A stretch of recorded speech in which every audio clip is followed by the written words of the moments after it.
அஸ்ஸலாமு அலைக்கும் வரஹ்மத்துல்லாஹி வபரகாத்துஹு. சூரா அல் பக்ரா குர்ஆனிய சிந்தனை தஃப்சீர் தொடரிலிருந்து 124வது வசனத்தை கவனிப்போம். ஆரம்பகால சமூகங்கள் செய்த தவறுகள், வீழ்ந்த படுகொலிகள் என்பன தூதை சுமக்க இன்னொரு புதிய மக்கள் பிரிவினரை வேண்டி நின்றன.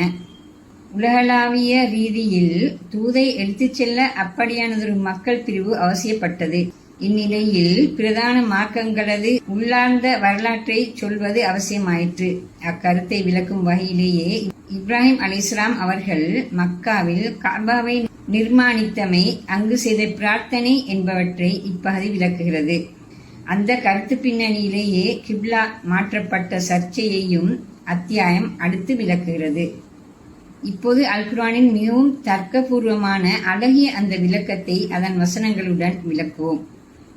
கீழ்வரும் நிகழ்வை நினைவு கூறுங்கள். இப்ராஹிமை அவரது இரட்சகன் சில விடயங்கள் மூலம் சோதித்தான். அவர் அவற்றை முழுமையாக நிறைவேற்றி வைத்தார். அப்போது அவன், நான் உன்னை மக்களுக்கு தலைவராக ஆக்கினேன் என கூறினான். எனது சந்ததியில் சிலரும் அதனை பெறுவார்களா என அப்போது இப்ராஹிம் கேட்டார்.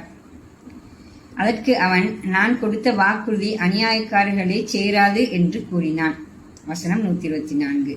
கீழ்வரும் நிகழ்வை நினைவு கூறுங்கள், கவனத்திற் கொள்ளுங்கள் என இவ்வசனங்கள் ஆரம்பிக்கின்றன. இப்ராஹிம் அலைஹிஸ்ஸலாம் அவர்களது வரலாற்றில் சில குறிப்பிட்ட நிகழ்வுகளை கவனத்திற் கொள்ளுங்கள் என்பதுவே இதன் பொருளாகும்.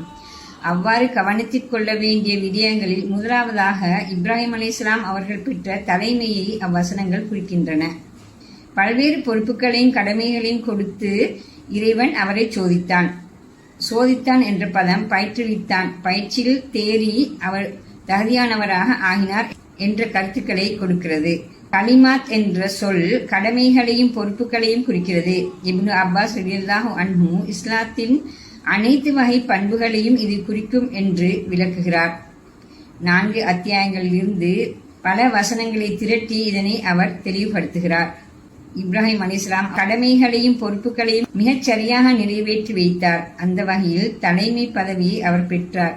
இறை கட்டளைகளையும் பொறுப்புகளையும் மிக பூரணமாக நிறைவேற்றல் என்பது மிக உயர்ந்ததொரு மனித நிலையாகும். எனவேதான் இறைவன் சூரா நஜ்மில் பூரணமாக நிறைவு செய்த இப்ராஹிம் அத்தியாயம் 53 வசனம் 37 என்று புகழ்ந்து கூறுகிறான்.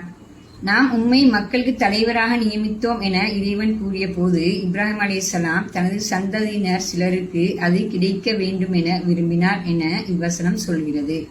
இது மனித இயல்பு. சந்ததியை விரும்புவதும் அச்சந்ததி கௌரவமாகவும் அந்தஸ்துடனும் வாழ வேண்டும் என எதிர்பார்ப்பதும் மனித உள்ளத்தில் ஆழ பதிந்துள்ள உணர்வாகும்.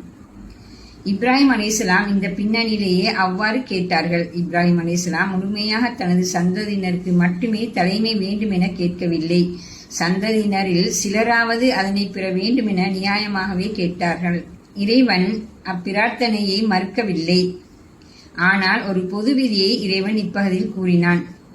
அநியாயக்காரர்கள் தலைமை பதவியை பெற தகுதியுடையவர்கள் அல்லர் என்பதுவே அதுவாகும். தலைமை என்பது இறை தூதை சுமத்தல், அரசியல் தலைமையை ஏற்றல் என்பவை துவக்கம் அனைத்து வகை தலைமைகளையும் குறிக்கும். இந்த எவ்வகை தலைமையும் அநியாயக்காரர்களுக்கு வழங்கப்படக்கூடாது என்பதையே இவ்வசனம் விளக்குகிறது. தலைமை என்பது இரத்த உறவால் வருவதல்ல. அது ஒரு குடும்பத்தின் பரம்பரை சொத்தும் அல்ல. நீதி, நேர்மை, நாணயம் என்ற பண்புகளே அதற்கான அடிப்படை தகுதிகளாகும். இறைவன் இப்ராஹிம் அலைஹிஸ்ஸலாம் அவர்களுக்கு கொடுத்த இந்த உறுதிமொழி மிக பொதுவானது. அதில் எந்த மயக்கமும் தெளிவின்மையும் கிடையாது. இந்த பின்னணியில் யூதர்கள் தமது தலைமையை இழந்தார்கள். முஸ்லிம்களுடன் கூட இப்பின்னணியிலேயே உலக தலைமையை இழந்தார்கள். சமூக வாழ்வில் முஸ்லிம்கள் கடைபிடிக்க வேண்டிய அடிப்படை விதியொன்றையே இங்கு அல் குர்ஆன் சுட்டியது. சாதாரண தலைமையிலிருந்து அரசியல் தலைமை வரை முஸ்லிம்கள் இந்த விதியை பேண வேண்டும் என்பதுவே இதன் அர்த்தமாகும். அவ்வாறே தலைமை பொறுப்பை ஏற்கும் எவரும் இப்ராஹிம் அலைஹிஸ்ஸலாம் போன்று பொறுப்புகளையும் கடமைகளையும் ஏற்று நடைமுறைப்படுத்தி பயின்று பக்குவப்பட்டிருக்கவும் வேண்டும். கவனத்தில் கொள்ள வேண்டிய 2வது விடயத்திற்கு அடுத்து அத்தியாயம் வருகிறது. இத்துடன் இன்றைய பகுதிக்கான தஃப்சீர் முடிவடைந்தது. இன்ஷா அல்லாஹ் அடுத்த வீடியோவில் சந்திப்போம். அஸ்ஸலாமு அலைக்கும் வரஹ்மத்துல்லாஹி வபரகாத்துஹு.